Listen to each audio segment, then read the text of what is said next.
Hello Abacus user, welcome to Abacus Acumen for quick and sound learning. Today's session we are going to do again on the steady state dynamics, but this is very important session for you. The earlier two session, the first one was understanding the modal analysis, understanding the mode shape frequency. Second was steady state dynamics. The specific lesson 3 what we are going to do today is going to focus on the mode shape. It will have importance of mode shape and lower natural frequency. So if you are postgraduate or graduate, you have gone through this theory of vibration, and then all the coursework they mention the importance of mode shape and lower natural frequency are important, but we most of the time never understand why they are so important. So we are going to focus on this. So this session will cover the mode shape and importance of mode shape and lower natural frequency.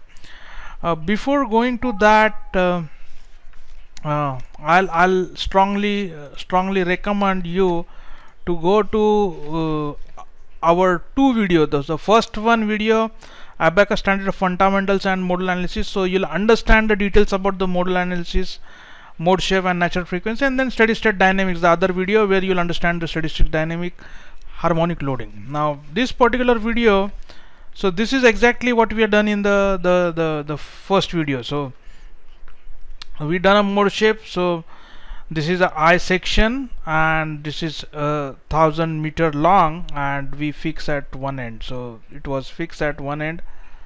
So this was cantilever structure. So the first mode was 29.25 and this was a lateral mode. This was a lateral. The second one was 75. This was a torsional mode. So you see a twisting here, you see a lateral movement. So lateral movement means it is not moving. The I section is designed for the bending, but this is not moving in this direction lateral, it is moving in this direction, because you don't have a lateral stiffness for this. You don't have, the structure is not closed, you don't have a torsional stiffness. So you see a second torsional mode. Third is a bending mode. Third is a bending mode. So it's move up and down. So this is a pure bending. So pure cantilever bending. It was 115, and then you have this is a second lateral, but this is not a like this cantilever lateral. It's a bending, you get a curve here. So this have some stiffness. So it is 1,181. So the first one is a lateral around 30, second is 75 torsional, third one is a bending. So if you give is 115, and the fourth one is a second lateral. Now what we have done, we applied, let me change the pen color. So what we have done, we put constant here, and then we applied 1000 Newton, minus 1000 Newton in y direction. So this is y direction, so negative y direction. So this causes a cantilever bending. So in second video we found that at 115 we get a resonant condition.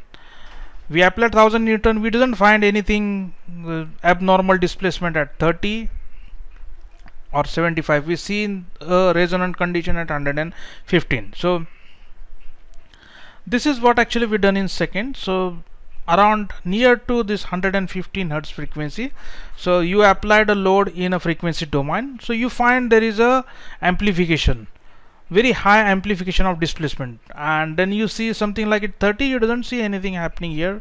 75 you doesn't see anything, and then other two is 181 we doesn't see. And the specific reason we seen this resonance, because our mode shape was a bending, cantilever bending mode shape, and the load was also giving similar deformation shape. That is the reason we seen this resonant condition here. So now what we are going to do, so we are going to do this exercise. In this we'll understand the importance of mode shape and natural frequency. So we'll put a end caster condition at one end. So this will be end caster, and then we'll have a high vertical load of -1000 Newton in y direction, and we'll give a small load. We'll give a lateral small load of 100 Newton in positive x direction, and through this example you will understand why even a small load and the lower natural frequency and the mode shape corresponding to lower natural frequency have such importance than a load at the higher frequency. So this is exactly what we are going to do.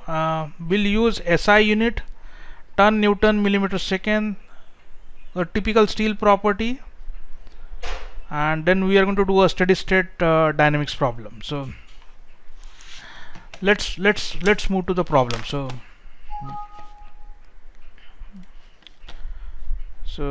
we'll start the problem. So first, same problem, we'll just create it. The reason why we are repeating a same problem, because this way you can understand a small details, and then once you understand all the details in terms of vibration, you can build a real structure. So I'll quickly model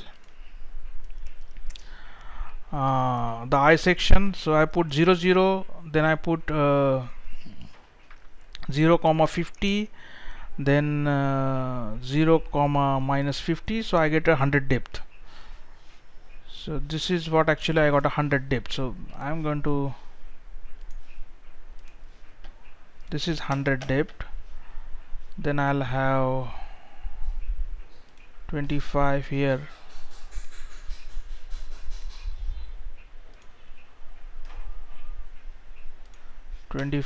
we'll give a dimension later on. So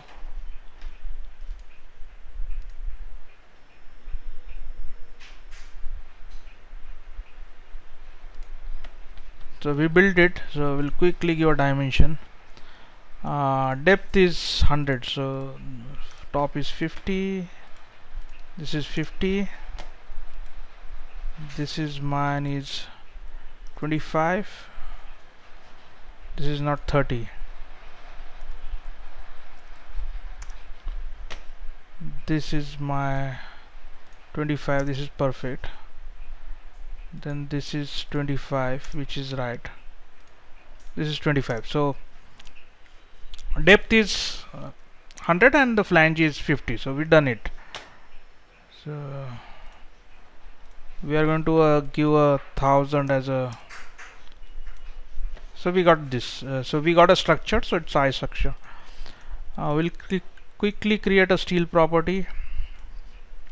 So 7.85 e power -9 tons per millimeter cube, then 210 e power 03 MPa, Young's modulus 0.3 is a Poisson's ratio. We are going to give shell thickness of 5 millimeter, and then we are going to assign the section to it. It will change the color. Then we'll go to assembly, we'll put a instant, then we'll create a step. So if you have to do a steady state analysis, the number one step is you get first do a modal analysis. So do a modal extraction if you want to do a steady state dynamics model. If you want to do direct, you don't require a frequency. So I'm going to do a frequency things. I'm going to ask for first 5 mode. We are done that. Now we'll give a boundary condition. So I'll give an initial end caster condition. So this complete end I'm going to fix it. So I hold a shift key, and then with shift key I am able to, so done. I put end caster condition. So this is my frequency analysis. Then my second is I'll create one more step, which will be after the frequency, it will be steady state dynamics, and this is we are going to do steady state dynamics model. So we'll continue this. we are going to use logarithmic. Lower frequency is 1, upper frequency is 250.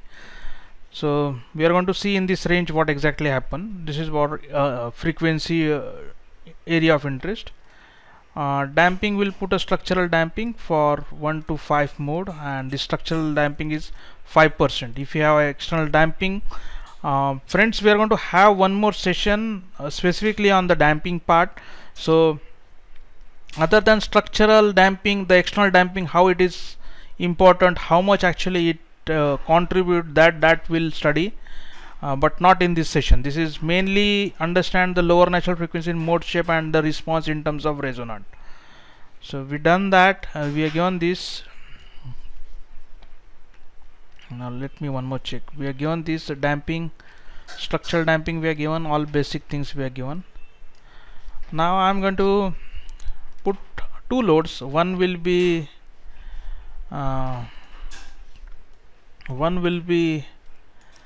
on one end cantilever and other is lateral. So I'll put load 1, which I'll say, which will have two components. So load 1 is Y. So I'm going to select that and put Y minus 1000. So this is a 100 kg load getting applied. We are putting real, we are not putting any complex number, complex part here. We have done that. The other load 2 is again concentrated force, but it is lateral. So this is 100 in x direction. So this is almost 1/10 of the earlier load, but this is getting applied in the lateral mode, and this lateral load may excite the first few natural frequency, and will measure how the response is there compared to the bending. How is the lateral bending going to affect? So we put 100. We put two loads. I think we are done. So let me save the file.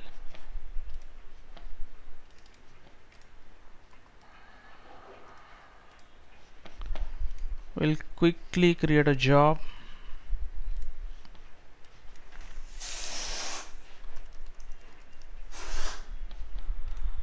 So we'll first have a data check. I always prefer to do, we are not mesh it, just a minute, we have forget to put the mesh. We'll put quickly a mesh.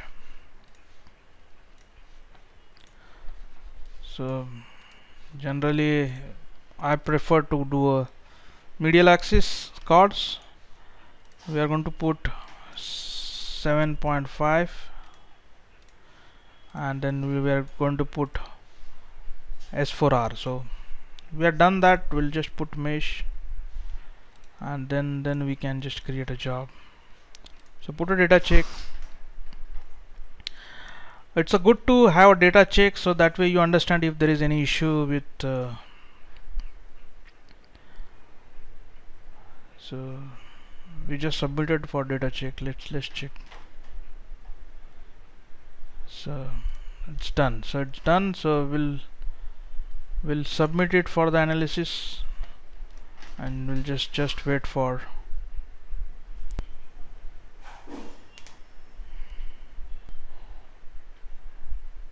So we are done. So let's get into then plot how is the displacement response. So go to XY plot tool, go to XY plot, go to create, from the field output continue, then select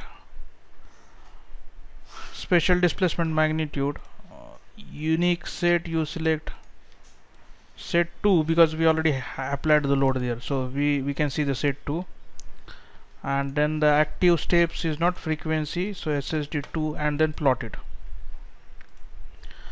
Now you see, now we'll take this. Now you see near to 30 you applied a load which was cantilever bending load, which was 1000 Newton. The response for this was something like a 9 millimeter, and you apply 1/10 of the load at the lower natural frequency, and you see for 1/10 load the amplification factor is so high compared to this one. So let me take this picture into PowerPoint presentation.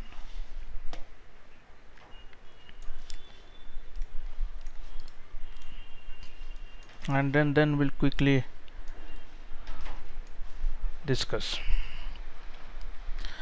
Now we have applied the two load. The one load was 1000 Newton, other was just 100 Newton, but the both has given a different magnification factor. So this is magnification is around 14 millimeter. This is giving a magnification around 9.6 millimeter. So the load what we applied here was, we just applied 100 Newton. This was 1000 Newton, but this 1000 Newton was giving a lateral bending. Lateral bending is corresponding to 30 Hertz natural frequency, and what this signified 30 Hertz is under root K by M. So you have low stiffness at the low natural frequency, and then this lateral load was giving that a lateral mode corresponding to 30 Hertz, and that's where you see this resonant condition. So even the load was 1/10 of the 1000 Newton, but it gives a very high excitation. Now because of this lateral load, it was also excited some types of torsion. So the torsional frequency you see 15 Hertz, you see something here. So this is exactly what you have, what we seen. Now whatever happened is, it's give peak and then coming down. This is nothing but a anti-resonant displacement. So we'll get into that in more detail, but this is what exactly what we want to show you. So going back, if you see here, just a vertical load, nothing was getting excited here. The lower natural frequency you see there's nothing happening. Major response for the resonant condition was that 115 Hertz, nothing happening here. You put a 1/10 of lateral load and then you see the amplification factor. Also it was giving some lateral, you see here, then you see something here. So this is actually second lateral, but it have very small things here. So this is what actually learning. So important learning out of this, the lower natural frequency are very dangerous. So if you have something, a load which is going to give a mode shape corresponding to a lower natural frequency, it will have a very high magnification factor. So those are the major dangerous things. So if you can apply this something like 1000 Newton, this could have been moved like a 200 millimeter, we don't know. So this is what learning out of this. So summary from today's session: number one, lower natural frequency are important. Second thing, the load which correspond that particular mode shape, and this if mode shape is corresponding to lower natural frequency, then it's very dangerous. Number three, you have to do a first frequency analysis or modal analysis before steady state dynamics, and then number four is the steady state dynamics. After this you follow the steady state dynamics. This is what exactly we want to give learning. The learning was the point number 1 and 2. Thanks a lot for watching this video. I thank you all for watching this video. If you like this video, don't forget to like us and subscribe us. Thank you. We'll bring a next video on modal damping factor. We'll also look into how we can build a resonance. Thank you. Bye bye.